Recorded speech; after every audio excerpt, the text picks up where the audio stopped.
Welcome to the Hooligan Nation, the KISS-Centric Podcast. I'm Anthony. I'm Rocco. Yes, you are.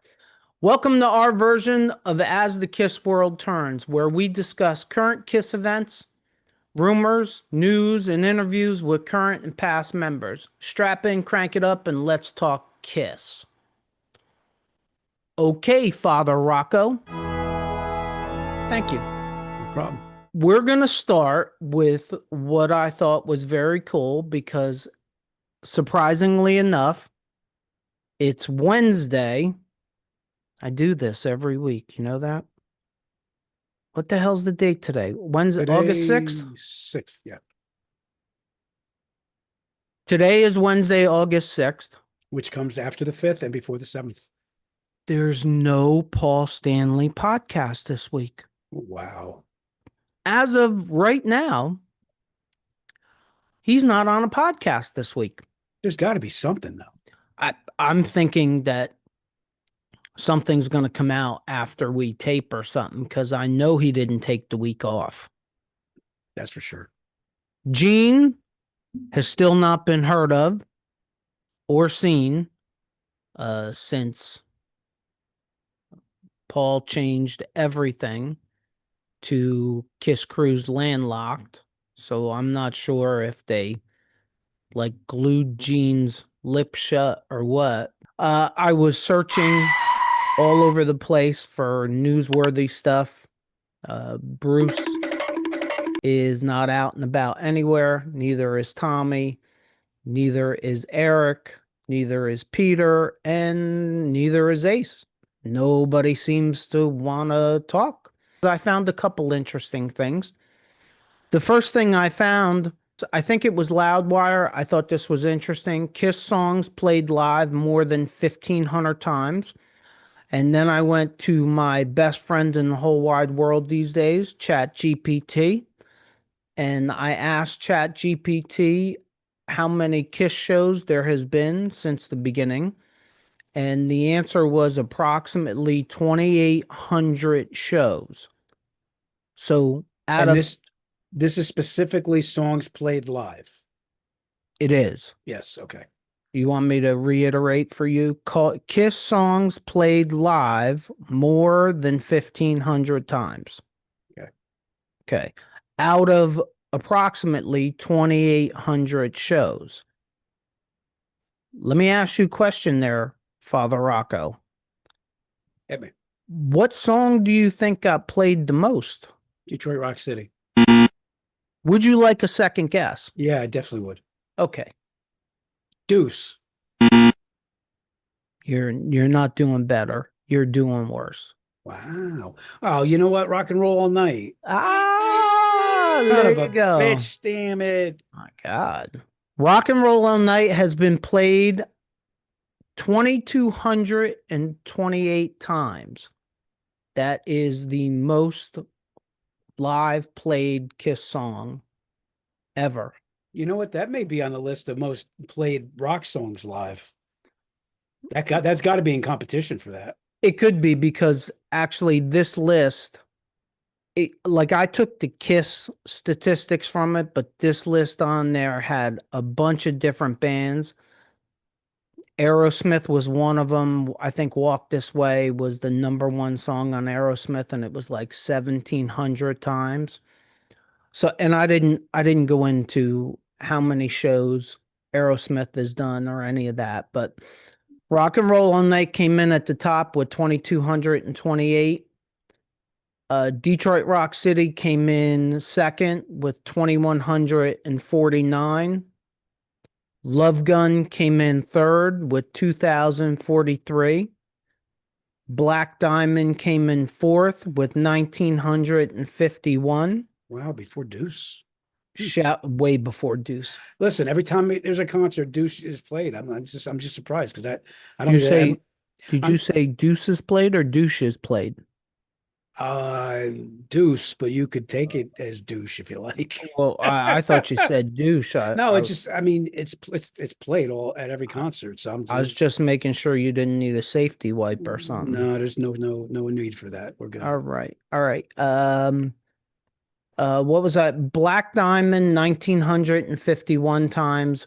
Shouted Out Loud 1816. Cold Gin. This was a shock to me. 1704. I Love It Loud 1664. Lick It Up 1601. And Deuce or Douche 1576. I'm very surprised by that. What do you? Lick It Up has been played more than Deuce. Yeah, You don't find that yeah. shock? You don't find that a little shock? No, I found I Love It Loud and Lick It Up both to be a little shocking. Yeah. And that's not the. I found. I guess this makes sense, and I'm gonna get hypocritical. So before everybody calls me a hypocrite, this is going to be a hypocritical statement. I'm a little surprised that Beth isn't up there. And when you think about it, being the most popular Kiss song historically, generally speaking, I mean, you could argue I Was Made for Loving You with downloads. But Beth is the award-winning song. Beth is, But I we're think talking, I think Beth ranked the highest. but we're talking live. We're talking live. So I mean, I can understand. I mean, once Peter left the band, it wasn't mandatory anymore to be played live. But well, that's kind of what I'm getting at, and that's where the hypocritical part comes in. Looking back, it shocks me a little bit that Paul and Gene. Now, where's Shock Me on the list? You just said it wasn't. I had to. I had to. You are not a comedian. I'm not trying to be. I don't let things like that go. Sorry. It shocked me a little bit that Paul and Gene back in the 80s weren't, this is the wrong set of words, but weren't smart enough to look at Eric Carr and go, "Hey, can you sing Beth?" You know what I mean? I hear what you're saying because of what it meant to the band, but I Right. still feel like it's Peter's song. I mean, I do yeah. I do too, 100%. I'm not saying that, look, if they did, I would have killed it, I'm sure. Well, And I'm sorry but what do you always say? I mean, there's a whole big portion of fans that don't even know who's behind the makeup. So in a way, I understand what you're saying. I'm just surprised that they didn't. Uh, Continue pushing that song or making it a theme of the show. uh, I don't know. It's an interesting thing because it was one of the biggest songs they ever did. I mean, Rock and Roll All Night, Detroit Rock City, Love Gun, Black Diamond, Shouted Out Loud, no brainers to me. Cold Gin, maybe a little bit.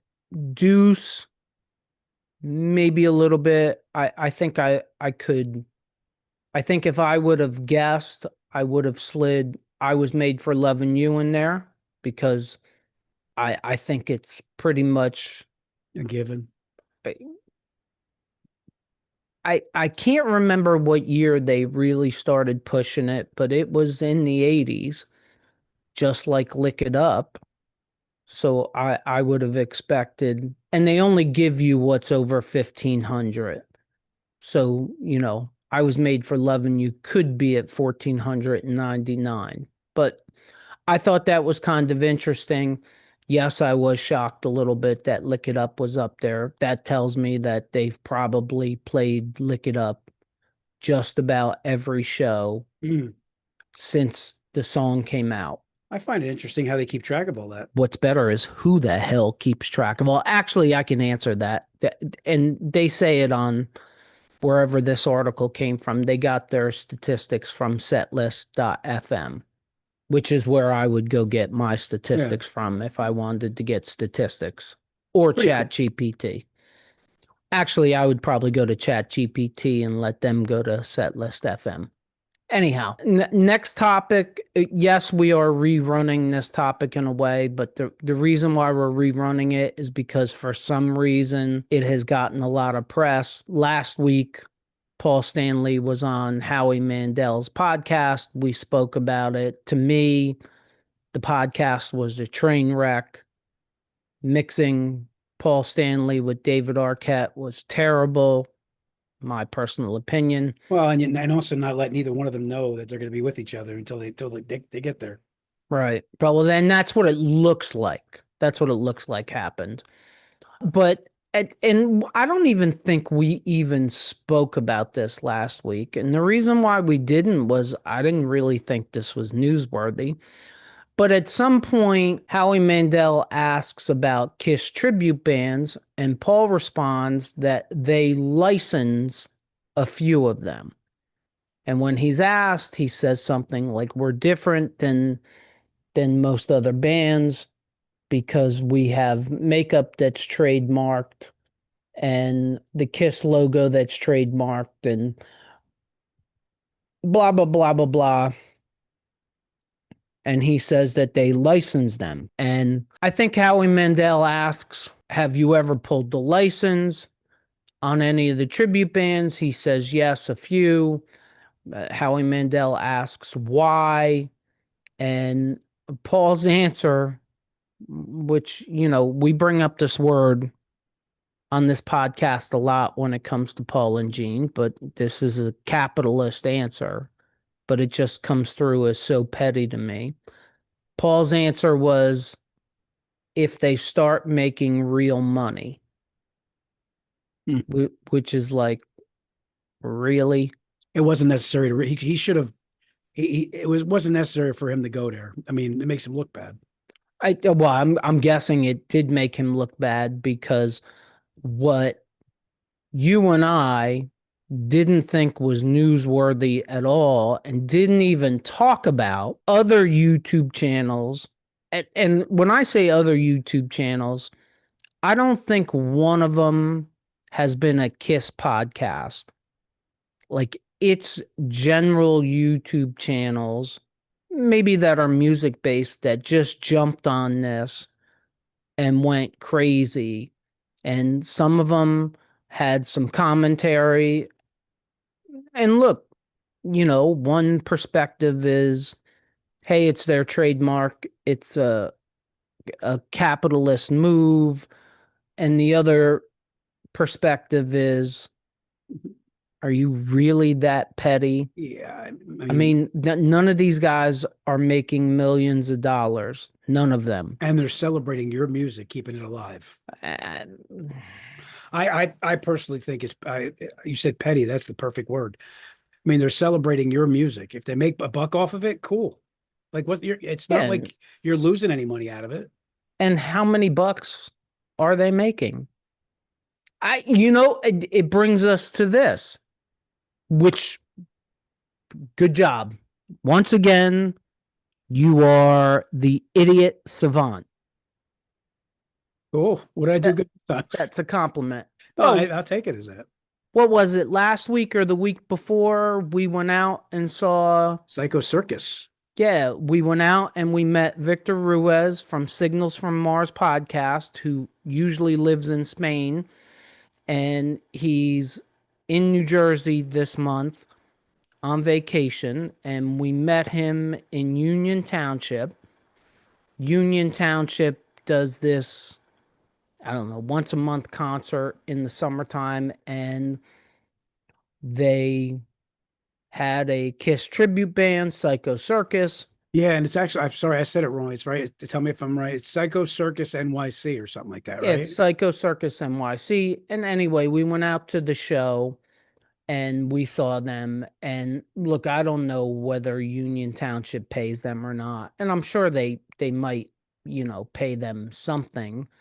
But you can kind of tell, like, they're probably not making enough for gas money. You think about the instruments, the costumes, the makeup, Right. and all of that. Like, how much are they really making? And they were pretty good. I I mean, thought, yeah, I mean, it's pretty cool to go to a free concert and hear Kiss. They didn't charge for it either. no, that's what I mean. Mm. Oh, very nice mug. Yeah. What do Have you I got? told you guys how good my coffee tastes when I drink it out of a Hooligan Nation mug? Very nice, very nice. I'm not drinking coffee. Mine's a little cold, but I'm drinking a Oh, little bit of lemonade here yeah, you drink what you got to drink, in man. my Hooligan Nation tumbler. So that was cool. Psycho Circus NYC, if you ever get a chance to see them, do they sound like Kiss? No, they not really. I mean, they're similar, but My they are pretty good. They are pretty entertaining. my favorite part, and I think it was probably yours too. The guitarist out of all of them, the guitarist I thought was really, really good. And at one point he did like a Ozzy tribute and went into some Ozzy music and then paid homage to Ozzy, especially, recently Ozzy Osbourne passed away. We all know about that. But in the middle of the concert, he kind of went into a little thing about Ozzy, and I thought that was really cool. Yeah, and the other thing is, it always seems like the Ace persona in any of those bands for whatever reason, is the one that gets all the moves down. You know what I mean? If you go, and I'm not killing him, but from Tommy on down, whoever plays Ace seems to pay attention to the little things that Ace does and does them during the live show more than, the Paul character, the Gene character, and of course the Peter character. I mean, it's hard to do that, I think, behind the drums, but and I'm not knocking the Paul character or the Gene character, because I've watched other tribute acts on YouTube, and it just seems like the guy who plays Ace studies Ace no matter what band it is. I don't know why that is, Hmm. but they all walk backwards, they all kind of stumble about the stage. Like, he looked real. Like, he had the perfect build. I thought his makeup was the closest to being perfect too. I don't know why. Yeah.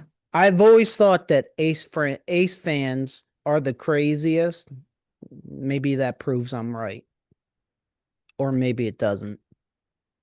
Yeah, either way, it Uh, was good. It was a cool show. I enjoyed it. I did too. I would go see them again. I Also, would. I would too. next, this is our comedy segment of our As the Kiss World Turns here. Paul was not on a podcast, but he was on YouTube. I know where you're going. I, Paul Stanley ordered a dining room table, and somehow this is YouTube video worthy. The video is on the Black Forest Wood Company YouTube channel. Unless you are an extreme Kiss geek, don't even waste your time. But if you are an extreme Kiss geek, go over to their YouTube channel and watch Paul order his dining room table, watch the company build it from scrap wood, pretty much, deliver it to his house, put it together. The one very cool thing that I can say is the company had a couple what looked like pretty big Kiss fans.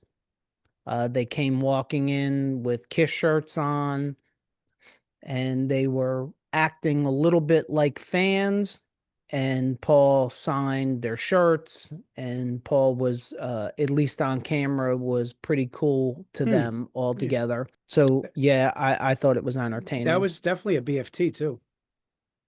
BFT. It took me a minute. I got hungry for a minute.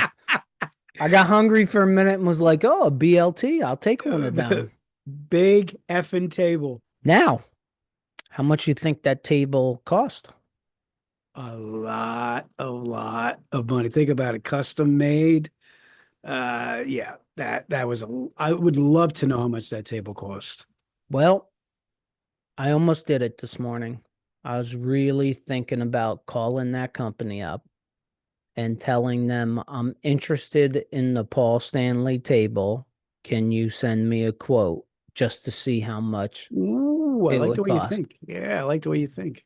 But I had editing to do, so I didn't stop to do it. But I would really like to know how much that table costs, because if you if you watch the whole video and you pay attention to it, it took a year from the time he ordered it to the time he got it. 1 year. When they do something on it, when they laid the acrylic down. Oh, what was that? Was that a cookie? Nope, that was a grape. A grape. Nope. Is your mother going to come on camera so she can cut them so you don't choke? What are you talking about? Get back to the table. My God. Get back to the table. Now grapes. I can't imagine what's next. Everybody that subscribes to this channel is going to gain weight, because every time you eat something while they're watching it, I'm sure they're like, oh, let me go get something to snack on. I'm trying to entertain you too. I don't know where to go with that. Hey, Liz, would you say that table is 6 figures? No, I hope no. I hope It's not. custom. I mean, it's a year to make. It's coming right from the tree. I mean, oh, dude, it's at least 50. I'd say at least 50 grand. I was thinking 15,000. Look, if Paul Stanley is paying $100,000 or more for a dining room table, number one, he 100% needs to allow all the tribute bands to make as much money as they can. And number two, he needs to start sending some checks to us. I don't know. I'm very curious. I'm gonna text. I'm gonna type it and see if I can get anything. Well, you might be able to get something. I don't know if you're going to get a price. But they had to ship it. They had to fly out there. They had to build it. That's what I'm saying. You might be closer to correct with 50,000. But man, if he paid $100,000 for that, it's a beautiful table. Well, he's an artist too, so like he's somebody that I could see he would spend something like that for that. Well, hooligans, sit tight, wait for the next episode. We may just try to call that company and we're going to keep digging. See if we can figure something out. And finally, for As the KISS World turns today, just want to let everybody in the tri-state, New York, New Jersey, and Pennsylvania area know Ace Frehley will be playing with Quiet Riot and Great White on August 30th at the Great Allentown Fair in Allentown, Pennsylvania. For more information, check out acefrehley.com. And if you're wondering, will the Hooligans be there or not, that is TBD as of this time. But I'm considering it. If you're listening to us on any of the podcast platforms, please leave us a review. And if you just found us, check out our past episodes. If you're watching us on our YouTube channel and you like this episode, please consider hitting the like button, just like him, and leaving us a comment. Hit that subscribe button, just like him, so you don't miss any future episodes, and check out these episodes right here. As always, if you made it this far, thank you for supporting us. And don't ever forget, if it's too loud, you're too old. Peace out, Hooligan Nation.